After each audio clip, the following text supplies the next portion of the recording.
IBCM ethical wise.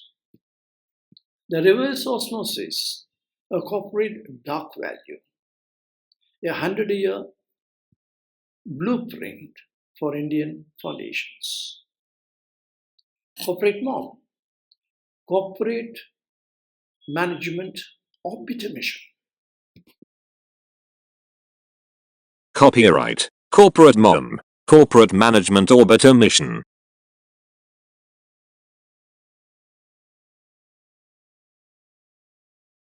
Since I started in January 2026 from Ahmedabad on Gujarat Agenda 2035, today I am in a position to gather quite a good information of what ought to be done in the troika of entanglement of the state, the finance, including the global fund managers, and the industry. State, my outreach to about 26 chief ministers. Good response from 3 states. And this makes a lot of difference because what we arrived at is that there must be a state sovereign value fund created in the same fashion as the Norway oil fund. Then global fund managers, Gujarat alone has got about 750,001 crore of rupees for the infrastructural development. And they have to look for the funding. So will be the case in from each and every state. That would be mainly from the foreign funds.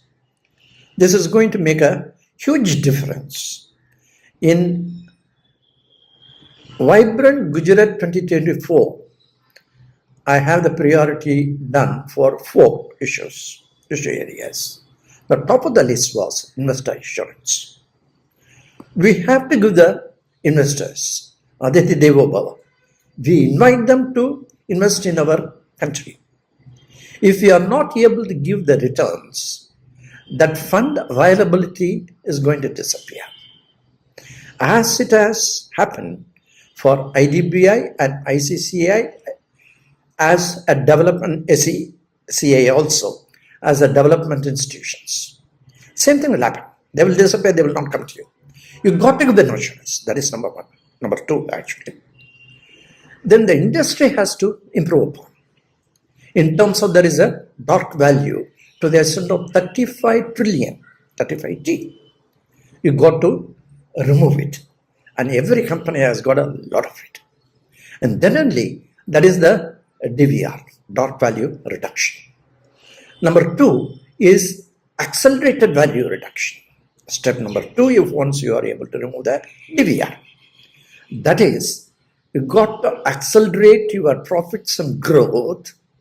As of today, is many of the companies, even the big ones, is rated only 1 by IBCM ethical wise, which has a perfect rating system of 0 to 5, entity rating. When it goes to accelerated, that is the AVR delta from 1 to 5 is going to be phenomenal in terms of increasing the profits and valuation and whatnot. And then only we can think of state sovereign value fund, which is mainly for SVR, Societal Value Redistribution. In my life, I had the opportunity of working for the Wellcome Foundation.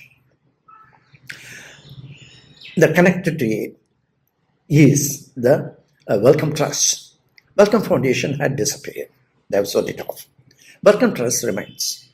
As on today, it has about 40 billion pounds sterling, roughly about $55 billion in their investment portfolio. This is what I am suggesting. There are several trusts, several companies, several foundations which are connected to several big companies like Reliance Foundation, Tata Trust, Adani Foundation, and Bajaj Foundation, Jindal Foundation. I would like each and every one of them to follow what Wellcome Trust has done of creating, it took about 90 years, of their own generating, say, about 20 or 30 or 40 or $50 billion of their investment portfolio, say, about 100 years from now. Going beyond ERP of 3 years, going beyond of Viksit Bharat 2047 and targeting 2126, we are in a position to think about these ethically based foundations are going to make a miracle out of India's requirement, not only of funds, for a sustained value addition in each and every company they manage. So this is what it is. The reverse osmosis of corporate dark value is what it finishes. This is my report. Take a look and come back to me. Thank you.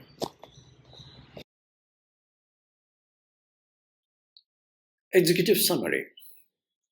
The reverse osmosis of corporate dark value, a 100-year blueprint for Indian foundations. India stands at a pivotal economic juncture. While states invest heavily in physical infrastructure and global fund managers seek viable investee companies, industry often struggles to unlock a latent enterprise value. Addressing this requires resolving the troika of entanglement between the state, finance, and industry. Number one is the sovereign value fund and investor assurance. The sovereign value model. States must evolve beyond infrastructure spend to establish a state sovereign value fund model on the global benchmarks like Norway's GPFG, a government pension fund global, to ensure sustainable societal value redistribution, SVR, which is oil fund actually, Norway's oil fund.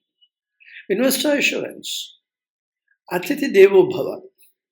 Securing global capital requires institutional assurance and measurable returns, preventing the historical pitfalls faced by early development finance institutions. Now, two is a valuation engine. Divya to Avia. Dark value reduction, Divya, over $35 trillion in corporate dark value exists globally due to unmonitored inefficiency, transitioning from traditional ex post facto accounting to an accountability ecosystem eliminates this hidden drag. Accelerated value return, AVR. Elevating an enterprise along with the entity rating. Scale unleashes exponential profit, valuation, and enterprise capability. We are transitioning actually from the accounting ecosystem to accountability ecosystem to capability ecosystem. Very important for industry. Number three, the welcome model for Indian foundations. Target 2126. Moving past conventional 3-year ERP horizons and looking beyond Viksit Bharat 2047. Indian philanthropic foundations, Tata Trust, Reliance Foundation, Adani Foundation, Asim Premji Foundation, Bajaj Foundation, Jindal Foundation. There are quite a few. More than that, there's an amazing number of trusts that we have in India. The current economic triad, state, global finance, and industry, faces a critical bottleneck. Global fund managers struggle to secure genuinely de-risked value-generating investee assets. It's a fact.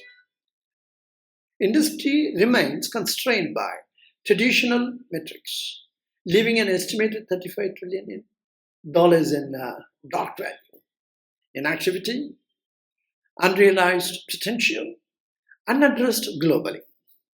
To resolve this entanglement, Indian philanthropic trusts and corporate foundations, Reliance, Tata, Adani, Premji, Bajaj, Jindal, must transition from short-term compliance models to multi-generational sovereign-scale institutions.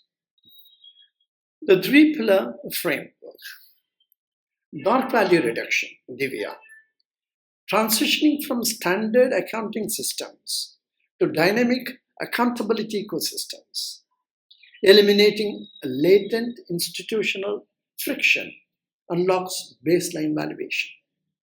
Number two, AVR, accelerated value return, elevating enterprise maturity across a 0 to 5 entity rating framework, moving from tier 1 to tier 5 unlocks the capability ecosystem required to foster noble level R&D and global competitive leadership.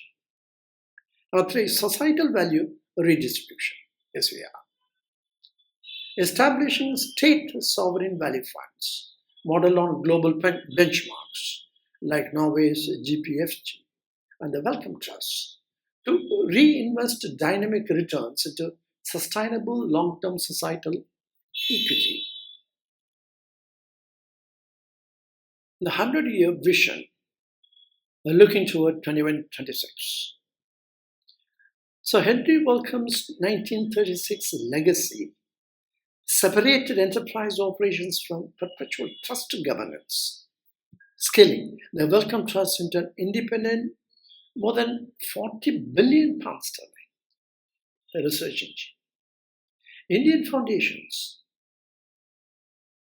hold the exact potential to target $30 billion to $50 billion sovereign portfolios over the next century, looking well beyond 3 ERP horizons and Viksit Bharat 2047 towards sustainable intergenerational stability for 21-26.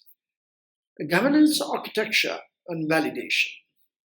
The operating system, rooted in fundamental philosophical inquiry, Dvaita, Dvaita, Visishta Dvaita, mapped to quantum information frameworks to account for unobservable organizational variables.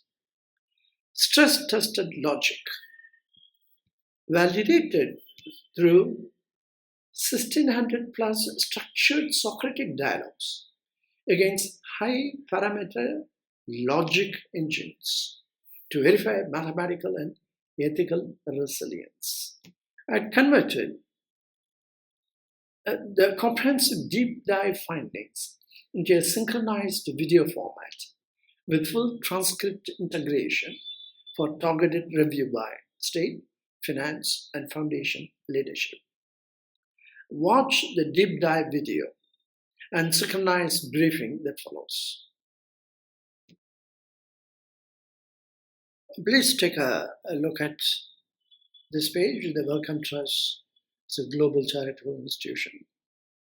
What I want to emphasize is only two factors. Of course, Wellcome Trust is gifted with 40 billion pounds sterling.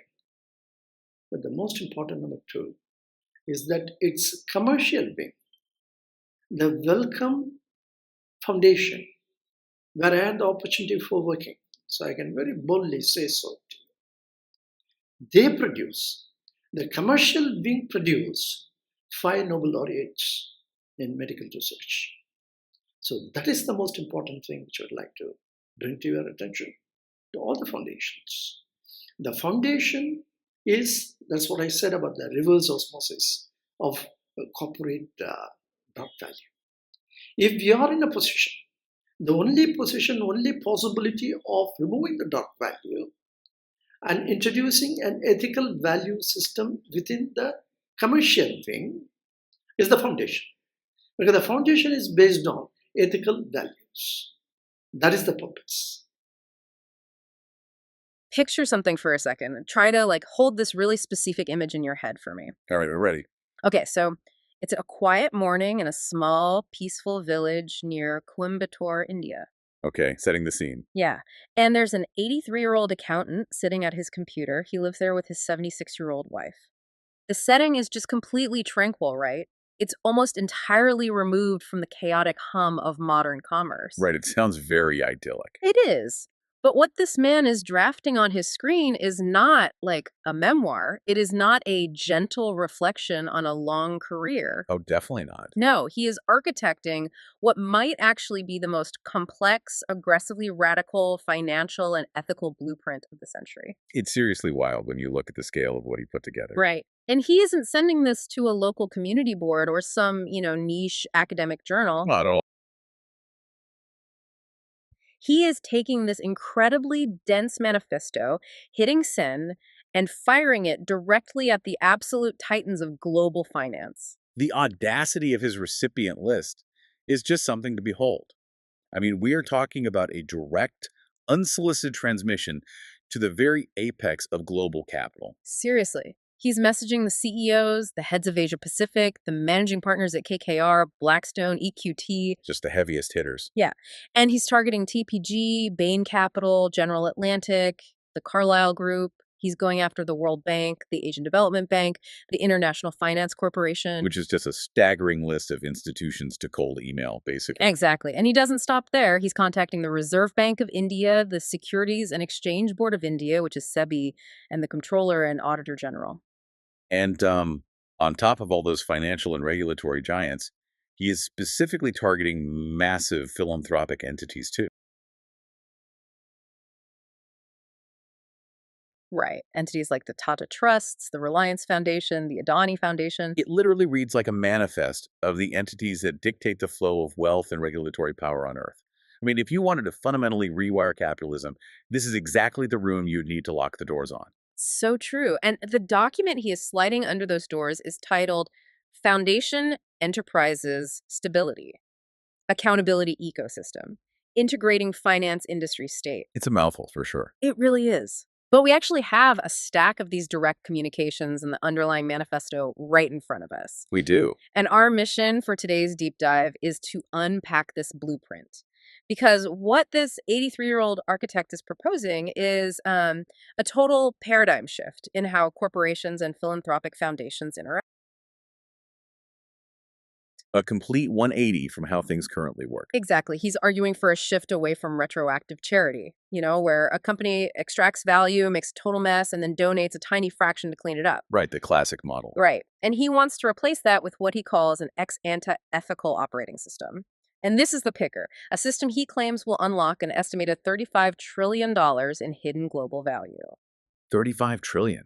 I mean, it is a number so large it almost loses its meaning until you realize it represents the GDP of several major nations combined. Yeah, it's just an unfathomable amount of money. It really is. Yeah. And while it might be tempting for, a managing partner at Blackstone to just dismiss an unsolicited blueprint from a village in India, we really have to ground this in the very real economic pain points he is attacking. Right, because he's not just making this stuff.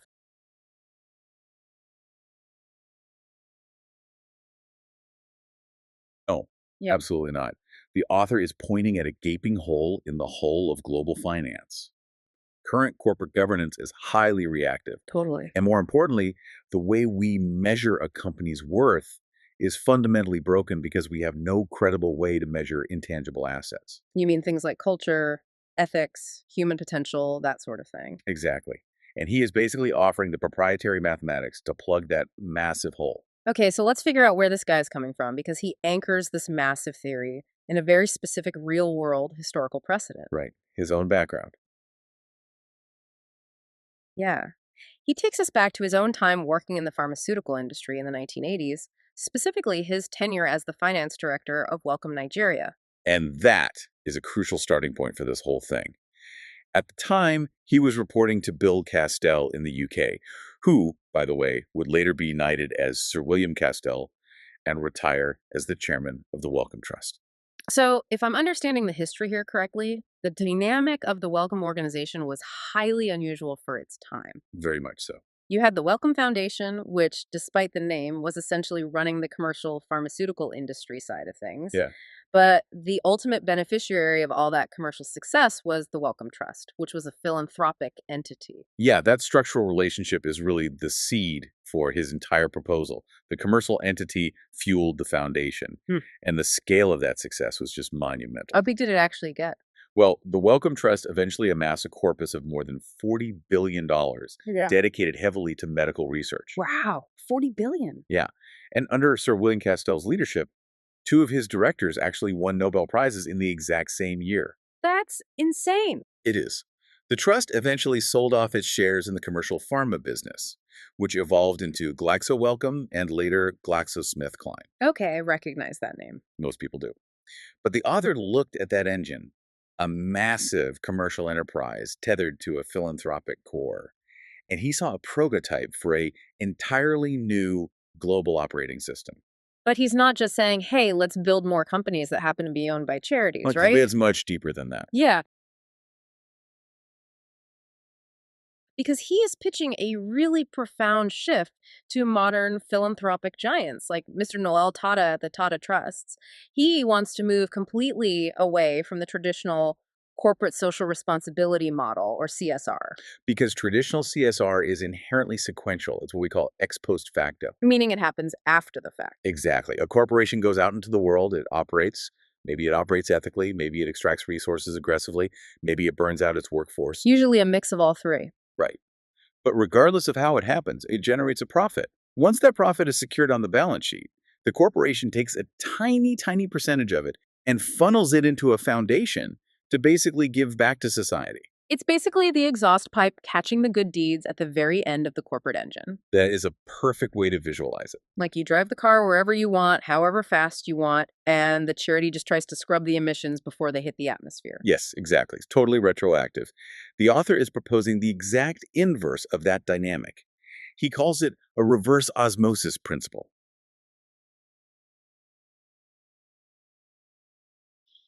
The reverse osmosis of corporate dark value. The trust acts as a societal pressure system, drawing in a raw human capital output. Let's take a look at it. Okay, let's unpack this reverse osmosis analogy because this really seems to be the core of what he's trying to do here. It absolutely is. In actual physical reverse osmosis, like when you're purifying drinking water, you apply immense pressure to push contaminated water through a semi-permeable membrane, Right. and the membrane catches the impurities and clean water comes out the other side. So in his model, the philanthropic foundation like the Tata Trusts, for example, Yeah. acts as that purifying membrane. Okay, I'm following. But it doesn't just sit at the end of the process, receiving a trickle of money. The foundation acts as a filter for the corporation itself, applying an ethical structure to the corporate operations before the profit is even generated. Oh, wow. So the foundation doesn't just receive money, it gives an ex-ante ethical operating system back to the corporation. Exactly. It stabilizes and purifies the business processes in real time. But I have to push back on how this practically works in the real world. Fair enough. Usually a foundation is a separate entity for a very good reason. It builds schools, it funds medical research, that kind of thing. Right. This author is suggesting the foundation should actually be the filtration system inside the capitalist engine itself. How does a charity actually enforce corporate stability? It's a great question. What business does a trust have telling a massive industrial cluster how to manage its employees? It's a completely fair challenge. I mean, what business does a charity have in the boardroom, right? Yeah. To understand how this filtration works and why he thinks it's so necessary, we first have to understand the specific disease that this filtration system is actually designed to cure. Okay, hit me. What's the disease? Well, the author argues that modern business is clogged with toxic impurities that traditional accounting completely ignores. He calls this unmeasured waste dark value. Dark value. I mean, that sounds like a sci-fi concept, It really does. but he ties it to a really devastating critique of modern corporate governance. He says, and this quote really stuck with me, he says, in an era where simulation masquerades as governance and automation is mistaken for wisdom, IBCM offers a different path. Simulation masquerades as governance. It's such a powerful phrase. It really is. What exactly does he mean by that? He is arguing that our current models of oversight, the risk management reports, the compliance checklists, the standard quarterly audits, are essentially just theater. Theater, like they don't actually do anything. Well, they are simulated oversight. They look backward after a quarter is already over, after a toxic manager has already completely ruined a department, and then they try to quantify the wreckage based solely on financial receipts. So it's all ex post facto again. It's a transactional balance sheet that completely ignores the actual human reality of the business. Exactly. And this isn't just some philosophical grievance he has. He ties this blind spot directly to a macroeconomic black hole. Right, the $35 trillion. Ignoring the unmeasurable creates a $35 trillion dark value blind spot. The definition: dark value reduction is DVR, addresses value lost to organizational friction, noise, and valueless bureaucratic artifacts.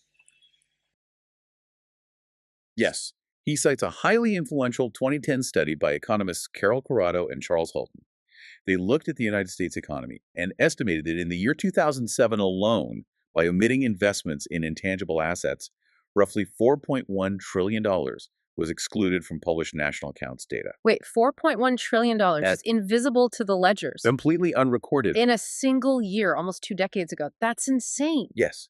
And using that baseline, the author projects that this dark value, this vast ocean of unmeasured, unrecorded economic reality, will reach $30 trillion by 2025. Which is right around the corner. And a staggering $35 trillion globally by 2026. So if you're listening to this, you're probably wondering, how do you just lose track of $35 trillion? It's hard to wrap your head around. We are talking about wealth hiding in plain sight that rivals the GDP of the United States. Who is responsible for this? Like, if accountants are so obsessed with balancing the books to the penny, how do they miss $35 trillion? The author points a very specific accusatory finger at the accounting profession and a single globally adopted regulatory standard. Oh, okay. The plot thickens. If you want to know why the financial world completely ignores human capital, he says you have to look at the 1998 accounting standard known as IAS 38. IAS 38, the smoking gun of his whole thesis. What exactly happened in 1998? Think about the era for a second. 1998 is the dawn of the true digital knowledge economy, right? Sure, the dot-com boom is accelerating. Everyone is getting online. Exactly. Companies are suddenly generating massive value not from factories and physical inventory, but from code, from brand trust, from massive networks of users. Right, the things you can't touch. And the accounting profession basically panicked. They needed a strict rule for how to value these intangibles. So the International Accounting Standards Board released IAS 38. Okay. And in that standard, they literally defined an intangible asset as, quote, an identifiable non-monetary asset without physical substance. Without physical substance. So Yeah. basically, because accountants in 1998 couldn't put something like corporate culture or employee enthusiasm or ethical integrity on a physical scale and weigh it, they decided to define it entirely by what it lacked. That is exactly what happened. They defined the most vital drivers of modern value as a negative. It is without physical substance. That feels so incredibly short-sighted.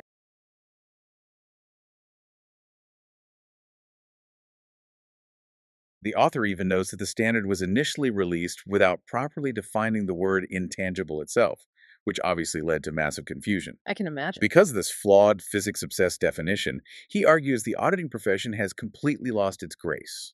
Oh, right. He uses GRACE as an acronym, right? He does. It stands for governance, responsibility, authority, credibility, and enablement. Governance, responsibility, authority, credibility, and enablement. Yeah. He claims the profession has lost its grace over the balance sheet because it fundamentally cannot account for the actual drivers of value in an Industry 5.0 world. You know what it sounds like to me? What? It sounds like ignoring the wind because you can't paint it. That's a really good way of putting it. Like if you were standing in a hurricane, you don't say, well, I can't touch the wind. It has no physical substance, so it must not have any force or value. Right. Well, it's literally tearing the roof off your house. Exactly.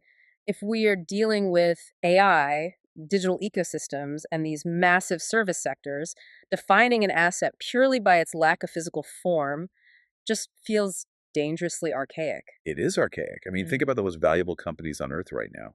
Their value doesn't lie primarily in their real estate. No, definitely not. It lies in their intellectual property, their algorithms, their brand trust, and most importantly, the collective problem-solving capability of their human workforce. Yeah. If your accounting system explicitly excludes all of these elements, your balance sheet is basically a fiction.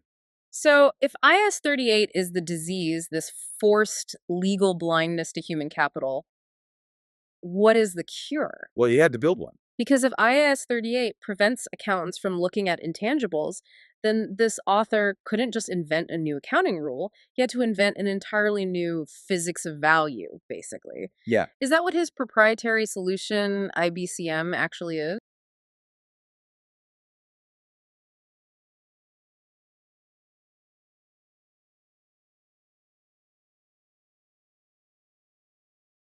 The IBCM framework.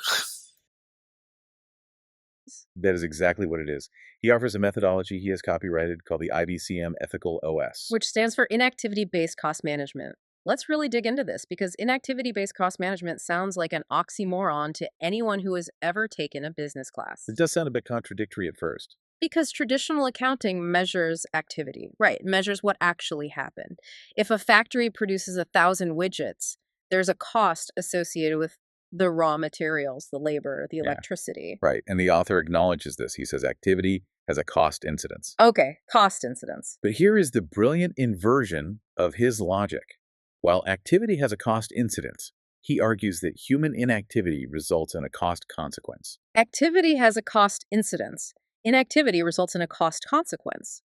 I think we need a really clear, concrete example of how this actually plays out in the real world. Sure. Because how do you practically mathematically measure inactivity? On the surface, it sounds a little bit like trying to find someone for the brilliant ideas they didn't have during a meeting. I get that. Let's walk through like an ELI 5 scenario, maybe a software engineering team.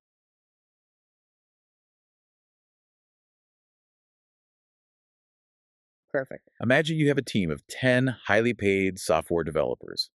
They are working under a manager who's deeply toxic. He takes credit for their work. He belittles them in meetings.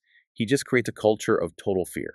Okay, standard bad corporate environment. We've all been there or seen it. Right. Now, a brilliant junior developer on this team realizes there is a massive flaw in the architecture of the software they are building. Oh, no. A flaw that will literally cost the company millions in server costs down the line. But because of the toxic culture, she is terrified to speak up. So she stays quiet. She remains inactive. So the idea is just lost. The company eats the cost later. Exactly. Now, how does a traditional ledger governed by IAS 38 view this situation? It doesn't see it at all. Right. The ledger sees nothing wrong.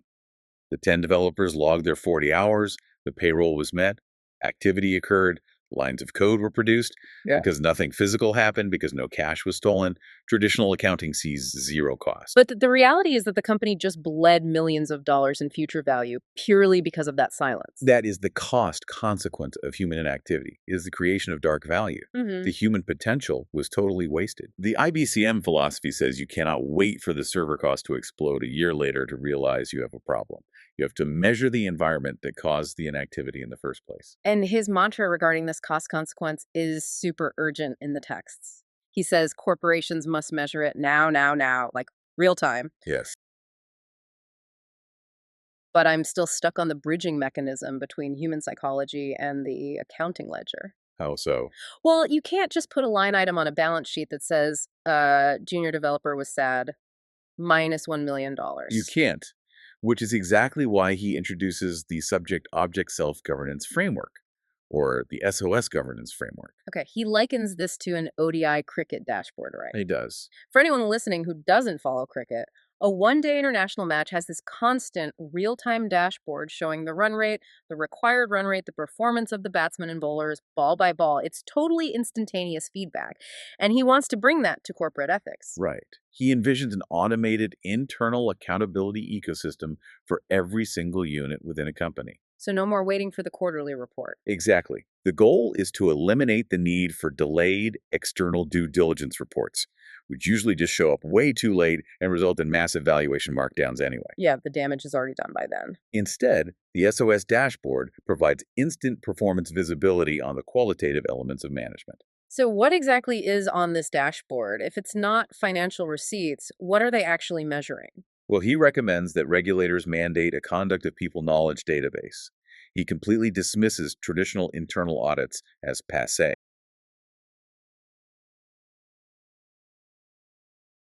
Conduct of the people knowledge database, human capital, industry 5.0, by each sector, by each company, by each person. I love that. Instead, he wants audit committees transformed into SOS governance committees. And he has broken this down into 316 specific, open-ended process areas that absolutely must be evaluated. 316 process areas. That is incredibly granular. And here is the truly fascinating part. Of those 316 process areas, only 12 are quantitative. Wait, really? Only 12 out of 316? Yes, 304 of them are purely qualitative elements of management. 304 qualitative metrics. Like what does that even look like? Things like team dynamics, the sustainability of the value system, how whistleblowers are genuinely treated. Genuinely treated, meaning not just what the HR manual says, but the lived experience of the employees. Exactly. How effectively is human effort being harnessed? Are employees hoarding knowledge, or are they actively sharing it? AI and traditional audits basically concern themselves with the 12 quantitative metrics. Right, the easy stuff to count. Yes. But his IBCM Ethical OS is designed to measure the 304 qualitative metrics, the actual human capital. And to measure this, he introduces two very specific metrics, ROTI and EPP. Let me see if I can puzzle this out for a second. Go for it. ROTI stands for Return on the Intangible, which he literally calls a God-given formula, which is quite the claim. It is a bold statement. And EPP is effort per person. So if we go back to our software team, if the team's output drops or their innovation just stalls out entirely, but they are still logging the exact same amount of hours, traditional accounting just sees the hours. But EPP effort per person would measure the friction.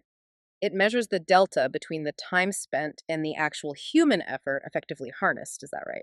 That's the exact bridging mechanism. If you are paying for 10 units of human capacity, but the toxic culture is causing the team to operate at, say, 4 units of capacity because they are stressed, silent, or completely disengaged, that delta of 6 units is your cost consequence. Man. That is the dark value. You measure it by evaluating those 304 qualitative process areas to identify where the friction is occurring, and then you assign a financial weight to that lost capacity. Okay, that actually makes a ton of sense. You aren't just guessing the value of the idea they didn't have. You are measuring the total waste of the human capacity you are already paying for. Precisely. But to enforce this kind of measurement, to actually get a Wall Street CEO to care about the return on the intangible, the author makes this massive leap from accounting theory into literal physics. This is where the blueprint becomes truly visionary, in my opinion. He introduces what he calls the corporate atomic principle, literally modeling the boardroom directly on the structure of an atom. That is such a wild way to look at a boardroom. Let's break this metaphor down because it's fascinating. In physics, you have 3 main subatomic particles: the proton, the electron, and the neutron. Let's start with the proton. Okay. In an atom, the proton sits right in the center in the nucleus. It is stable, it has a positive charge, and it is massive. In fact, he notes it is 1,837 times the mass of the electron. Yes, and in the corporate atom, the proton represents the board of directors. Stable, heavy, anchoring the center of the enterprise. Then you have the electron. The electron is out on the periphery, spinning incredibly fast around the nucleus, moving at nearly 3/4 the speed of light. It generates all the kinetic energy. And in the corporate model, the electron represents the CEO and the workforce. They are out in the market, moving fast, generating business, creating the energy and the profit of the whole enterprise. So if I'm tracking this right, you have the heavy board of directors in the center and the hyper-fast CEO spinning around them. Right. In standard corporate governance, that's the whole picture, right? The board oversees the CEO. But in a real atom, there's a third element in the nucleus. The neutron. And this is the crux of his entire theory on why current corporate governance totally fails. Let me guess. If the proton is the board and the electron is the CEO, is the neutron the regulator? Like the SEC or SEBI? No, and that's the brilliance of his model. Regulators are external. They act like outside forces. The neutron has to be inside the nucleus. Oh, interesting. In physics, the neutron doesn't actively spin, and it doesn't have an electrical charge. It is totally neutral, but it adds crucial mass to the nucleus. In fact, the mass of the neutron is slightly greater than that of the proton.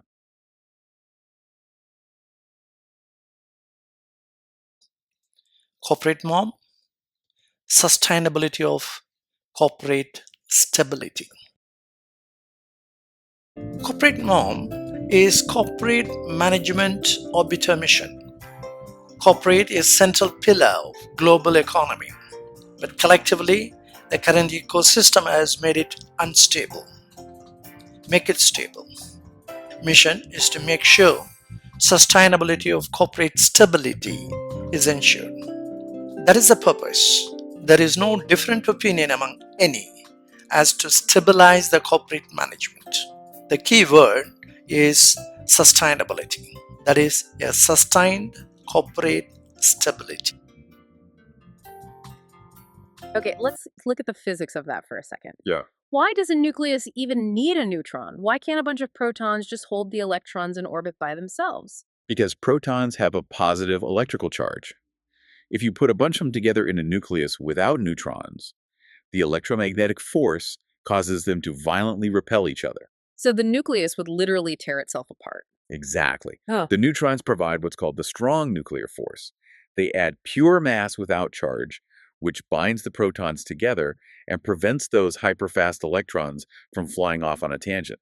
So map that to the boardroom. Why isn't a board of directors, a group of protons, heavy enough to control a spinning CEO on their own? Because the board of directors has a charge. Oh, they have financial interest. Exactly. They're often compensated in stock. Their prestige is totally tied to the stock price. When a CEO is generating massive, hyperfast profits, the board's financial charge perfectly aligns with that speed. So they become biased. They do. They start looking the other way if the culture gets toxic, as long as the numbers look good. They actually repel true oversight because they want the profit. They just don't have the neutral mass required to hold the CEO accountable to anything other than the balance sheet. Oh, wow. So if a CEO starts spinning totally out of control, engaging in insider trading, fostering a toxic culture, making super reckless short-term decisions, it's not necessarily because they have too much energy. It's because the corporate nucleus lacks a neutral mass to keep them in orbit. Exactly. The board becomes complicit. The corporate electron becomes unstable and highly destructive. So what actually represents the neutron in the corporate atomic principle? It is society. And by extension, the philanthropic foundation that represents societal values. Ah, this goes right back to his pitch to the Tata Trusts. He is asking them to bring the mass of societal ethics into the nucleus of the corporation. Yes, exactly.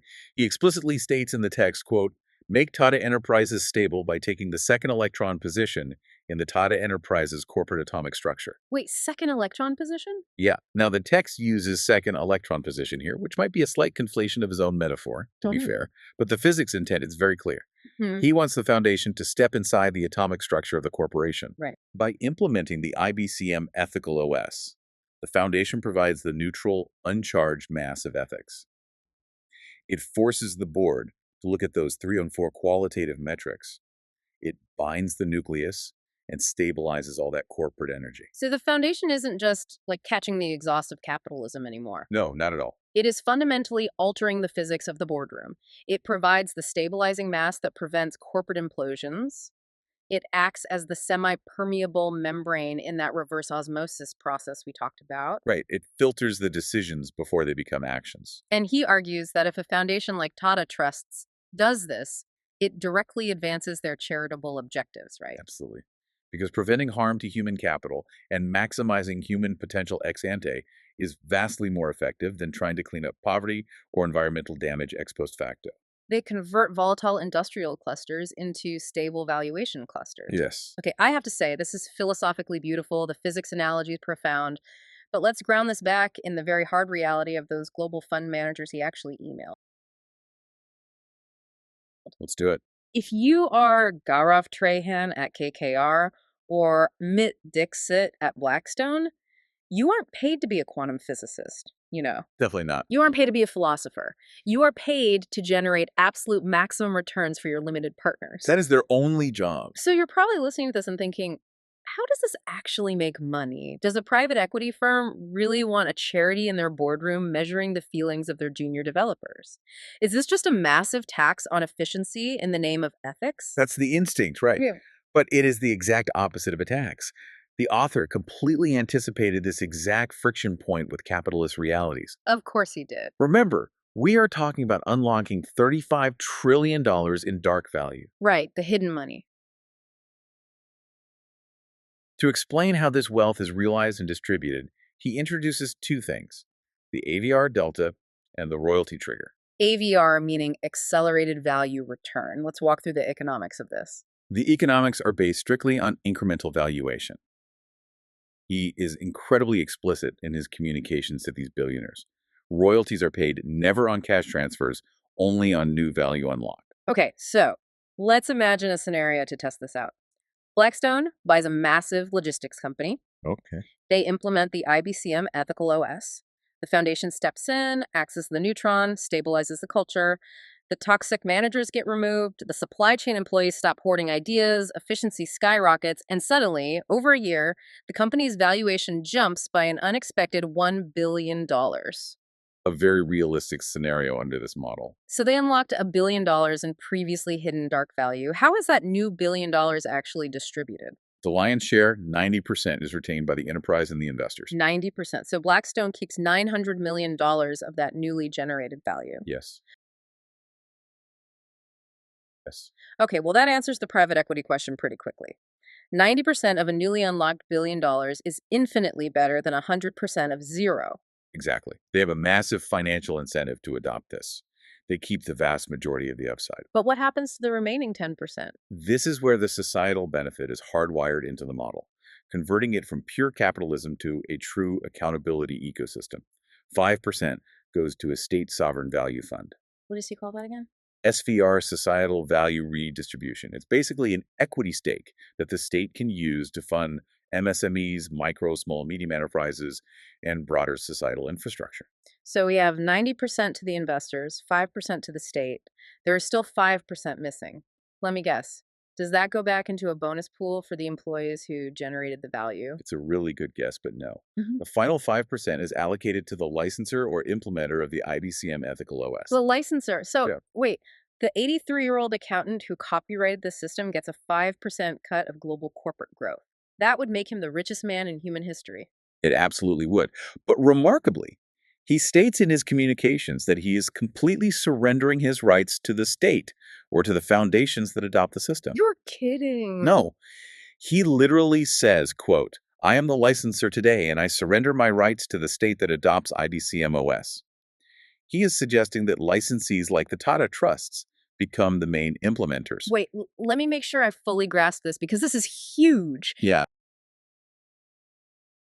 This isn't a tax. This is essentially a bounty program for corporate ethics. That's one way to look at it, yeah. If the Tata Trusts, or any major foundation, installs this ethical OS in a massive corporation, and by fixing the culture they uncover hidden value, the foundation gets a 5% equity cut of that new growth to fund their charitable work forever. Exactly. It creates a self-generating, self-sustaining revenue trigger. It perfectly aligns capitalist greed with societal good. That is just, it's kind of genius. It really is.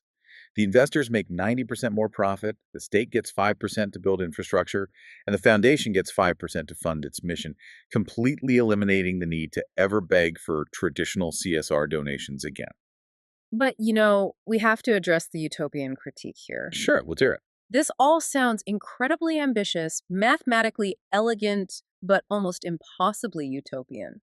Like a single 83-year-old accountant trying to rewrite the rules of global capitalism, rewrite human capital measurement, and rewire philanthropy all at once. A lot to take in.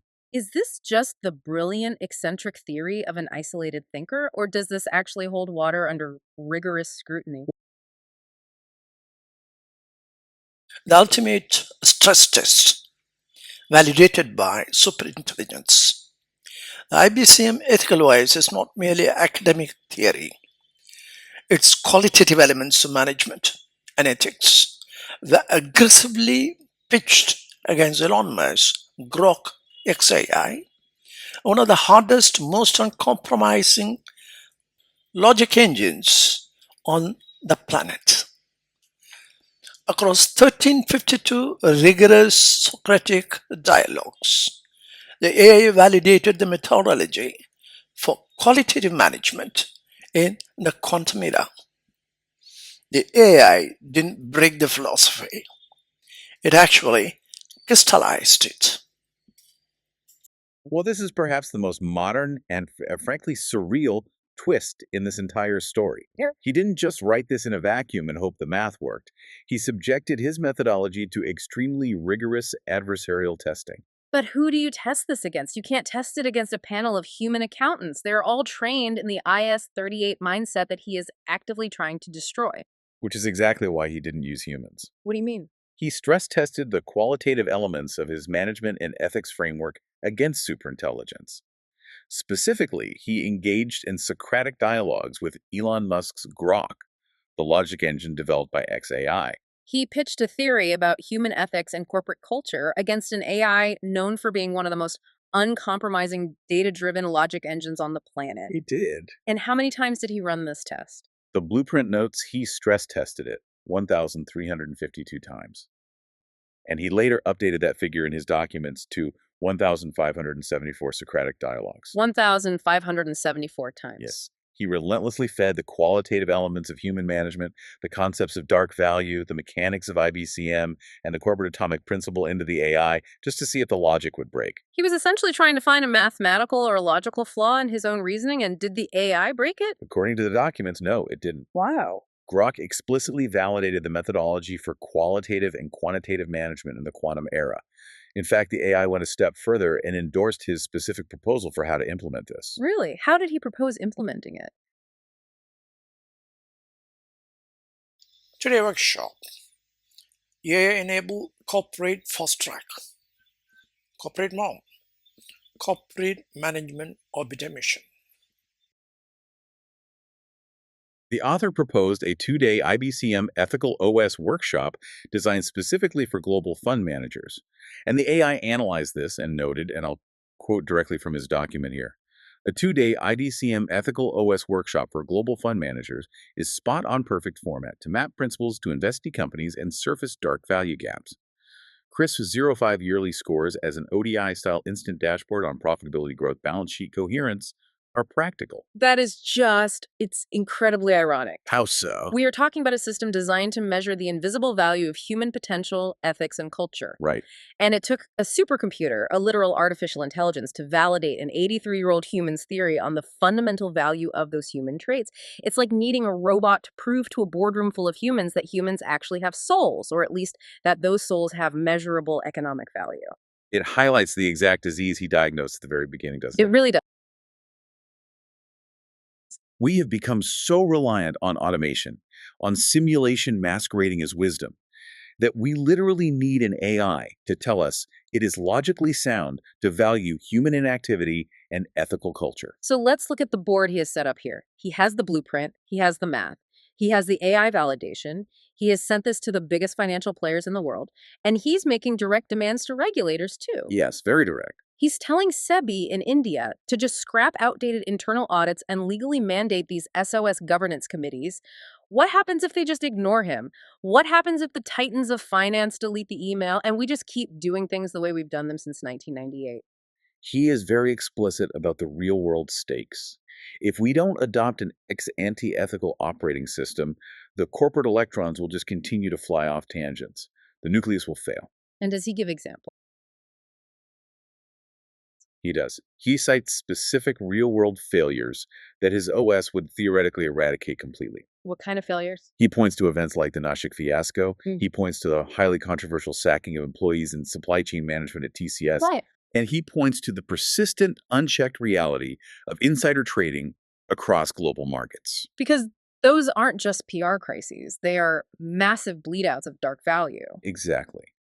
They are the direct, inevitable result of an accounting system that only measures the cost of activity and completely ignores the devastating consequence of unethical inactivity in toxic environments. If you can't measure the toxic culture, you can't prevent the fiasco. You just wait for the fines, the lawsuits, and the massive drops in stock price to hit the balance sheet after the fact. Which is exactly what happens now. He argues that by measuring corporate culture scientifically, by implementing this troika of banking, finance, industry, and state working together, these incidents will basically disappear. Because the ethical responsibility is embedded in the system itself. Yes, the filtration happens before the profit is made, not as some charitable afterthought. It is a sweeping, just totally audacious vision. I mean, we started this deep dive in the pharmaceutical fields of Nigeria in the 1980s, looking at how the Wellcome Foundation fueled a philanthropic trust. Right. We moved into the arcane, physics-obsessed accounting standards of 1998 that blinded us to human capital.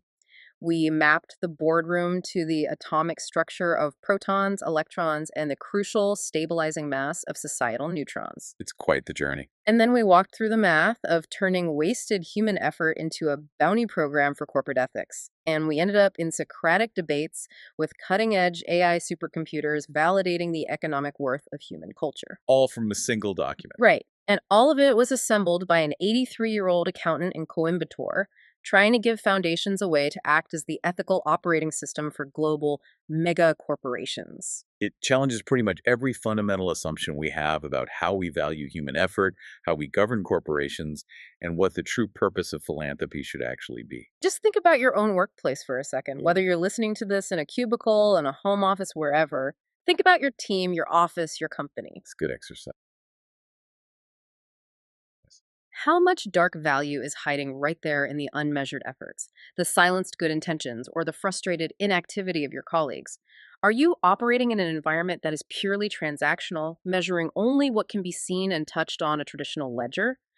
Or is it an environment of true substance, where the culture and the ethics are recognized as the actual measurable drivers of success? It's a vital question for anyone participating in the modern economy, because if we are truly entering an Industry 5.0 era, a reality where the most valuable assets a company possesses are entirely invisible, like ethics, culture, and human energy, we have to confront a really hard truth. Which is, if we keep relying on 1998 accounting rules to measure a 2026 quantum reality, are we collectively doomed to keep simulating governance? If we can't put a scientific, rigorous price tag on a toxic culture, how can we ever hope to fix it? We can't. Without a new operating system, we will just keep trying to catch the exhaust of a broken engine. Which brings us right back to our architect hitting send in Coimbatore. While the global financial system relies on outdated binary frameworks to diagnose a complex human reality, he is quietly offering them a completely new lens. He's offering them a way to see the invisible, to stabilize the atom, and to unlock $35 trillion of wasted human potential. The only question left is whether the titans of finance are ready to open his email. A shadow economy moves through the global financial system. We are blind to an estimated $30 trillion in unmeasured, unstructured corporate data. This is dark value. It represents the human capital and operational potential that standard corporate accounting ignores. Traditional financial accounting captures only the 4% tip visible above water. The true economic reality is the massive submerged structure beneath it. Researchers project recovering this dark value will have a global impact of $30 trillion. A gap this massive suggests current measurement tools fail to track the primary driver of modern economic growth. Traditional accounting creates systemic risks by forcing markets to price assets based on an incomplete fraction of reality. The cause of this blind spot lies in traditional auditing standards, specifically the limitations of IAS 38. IAS 38 measures ex post facto, after the fact. It struggles to define or quantify non-physical, human-driven assets, leaving them off the balance sheet. Passive auditing cannot capture this value. To extract it, we need the mechanics of reverse osmosis. If you pour highly concentrated brine into a filter, water will not passively flow through. It requires active pressure. Corporate dark value behaves the same way. We cannot observe it. We must force it through a system. In a corporate environment, this pressure is real-time, substantiated governance. It demands a continuous measurement of human capital rather than relying on delayed financial simulations. Fixing corporate governance is a systems engineering challenge. It requires an ethically filtered operating system. The mechanism designed to apply this pressure is inactivity-based cost management, or IBCM. IBCM uses subject-object self, or SOS governance, to measure the cost consequence of human inactivity in real time. It tracks lost potential as it happens. This architecture shows the membrane designed to filter high-pressure data, the IBCM Ethical OS. Traditional management is binary. This top layer manages non-observable variables in real time, functioning as a quantum-aware filter for Industry 5.0. It replaces the bottom gray block, the bureaucratic, reactionary oversight corporations rely on today. The qualitative elements of the IBCM framework were stress-tested against the XAI logic engine over 1,300 times. The result was clear. The AI didn't break the philosophy, it actually crystallized it. This operating system is a mathematically validated membrane engineered for institutional deployment. We can see how this membrane separates value from waste by looking at its micromechanics. This follows the corporate atomic principle. Here, the CEO and workforce act as volatile electrons, moving at extremely high speeds. The board of directors sits in the center as the proton. In a traditional structure, the board struggles to anchor their momentum. A system containing only protons and high-speed electrons is unstable. Without central mass, the electrons go off tangent, resulting in value leakage. Stability requires the neutron. This mass comes from societal value integration, provided by entities with a long-term mandate, like charitable trusts. By adding this mass to the core, the ethical OS filters qualitative management efforts into pure accelerated value return. Sustainable corporate stability requires integrating societal mass directly into the core of operational governance. We can now look at the financial results, the volume of accelerated value return generated by the system. This chart details the royalty trigger, distributing extracted value through incremental equity valuation. The model uses 90% retention for the enterprise to keep the unlocked dark value. The remaining 10% funds stability. 5% goes toward MSMEs and a sovereign value fund, and 5% to the framework licensor. This distribution links elite investor returns directly with sustained societal impact. By using an equity-linked model, the incentives of finance, industry, and the state are aligned without relying on charity. Applying this membrane across entire sectors shifts the economic model from reactive reporting to active value capture. Industrial clusters move away from ex post facto management, becoming high-performing valuation clusters where qualitative processes are assigned a real-time rating. In the iceberg diagram, the result is visible inside the submerged base. The pillars of dark value recovery, societal value redistribution, and accelerated value recovery have been measured and extracted. By systematically reducing dark value, bankers, industry, and the state all achieve a measurable win. We can now combine the immense pressure of real-time accountability with the massive scale of recovered global wealth. By replacing delayed simulation with real-time substance, we capture the $30 trillion currently lost to human inactivity. This is a structural realignment of the global economy toward substantiated human capital.